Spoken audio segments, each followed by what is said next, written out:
Salut à tous les gars, j'espère que vous avez la forme. Aujourd'hui, nouvelle vidéo top 5 et cette fois-ci, ce sera sur les performances des gardiens lors de la Coupe du Monde 2022 au Qatar. Je vous avoue que cette année, les gardiens n'ont pas été réellement mis en avant contrairement à celle de 2014 où plein de gardiens se sont révélés. Là, sur cette compétition, ça a été compliqué de faire sortir plusieurs gardiens du lot. Je rappelle que ce top 5 est un top subjectif et que ça ne reste que mon avis, même si j'ai essayé d'être le plus objectif possible, mais beaucoup d'entre vous seront forcément pas d'accord avec moi. L'espace commentaire est fait pour donner votre avis également. On partage tout de suite ce top 5.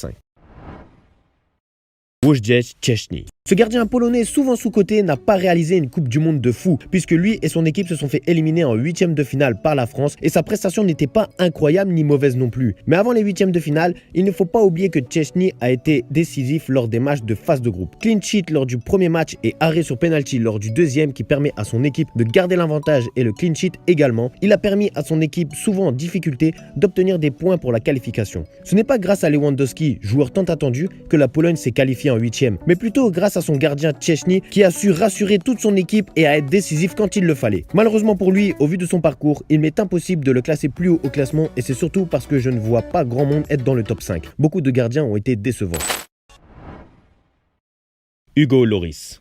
Notre fameux gardien, finaliste encore une fois de la Coupe du Monde, mais cette fois-ci, finaliste malheureux. On va pas se mentir, à chaque fois qu'il participe à un trophée majeur, il nous surprend tous à faire des arrêts inattendus qui nous permettent de nous qualifier. Je pense à l'arrêt contre le Maroc et ceux contre l'Angleterre qui ont permis aux Bleus d'accéder en finale. Lloris est un gardien avec une très grande mobilité et explosivité. Cependant, on connaît ses limites et il nous l'a encore démontré parfois avec des sorties hasardeuses et un jeu au pied pas exceptionnel. Il réussit parfois à nous rassurer quand il fait une belle sortie aérienne à 5 minutes de la fin, mais parfois il a tendance à trop les forcer et à ne pas les maîtriser totalement, ce qui nous fait parfois peur. Et malheureusement pour lui et pour nous, il n'a pas réussi à être décisif lors de cette finale de Coupe du Monde. Même s'il pouvait pas faire grand chose sur les 3 buts, il n'a pas réussi à stopper un penalty contrairement au gardien adverse. Après, on le savait tous que les penalties, ce n'est pas du tout le point fort d'Hugo Lloris, donc ce serait trop simple de le critiquer là-dessus. Mais n'oublions pas qu'il est lui aussi un grand acteur de cette équipe de France qui a réussi à aller jusqu'en finale pour la 2e fois consécutive.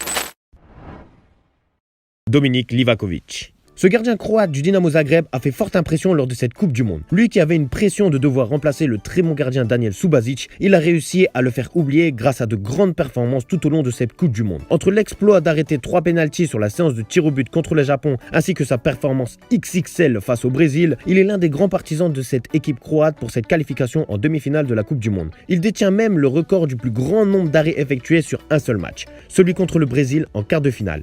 11 arrêts, de quoi dégoûter ces danseurs brésiliens. Ce gardien était une muraille, il a tapé dans l'œil des grands clubs européens et nul doute qu'on le verra prochainement dans un grand club des 5 grands championnats. Malheureusement, lui et son équipe n'ont rien pu faire face à l'Argentine en demi-finale et c'est bien dommage car ce gardien aurait mérité le trophée du Gant d'Or.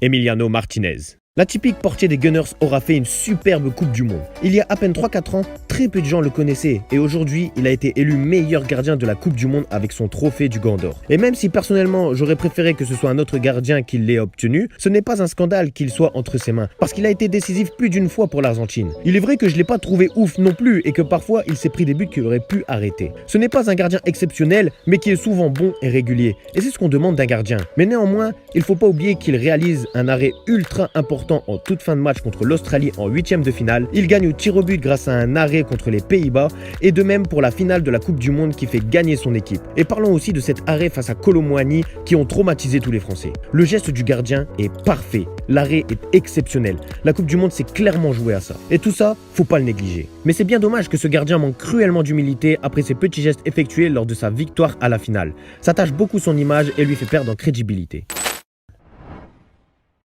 Yacine Bounou.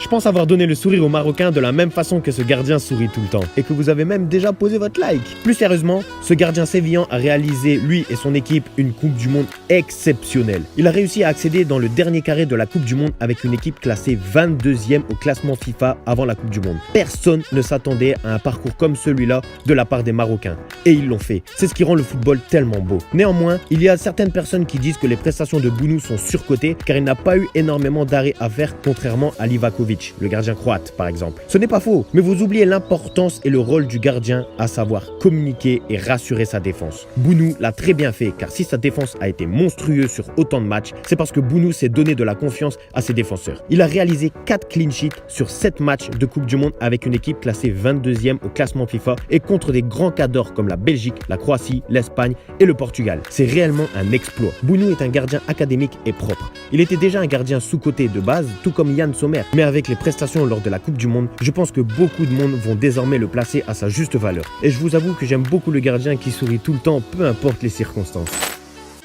Voilà mon top 5 les gars pour cette Coupe du Monde au Qatar qui nous aura fait vibrer avec des rebondissements incroyables. Je vous le dis honnêtement, je ne vois pas qui d'autre pourrait être dans ce top 5. Beaucoup de gardiens comme Neuer, Simon, Courtois et Pickford ont été un peu décevants ou alors pas à la hauteur de nos espérances. Si vous avez quelque chose à ajouter ou à donner votre avis, l'espace commentaire est fait pour ça. Merci d'avoir regardé la vidéo jusqu'à la fin.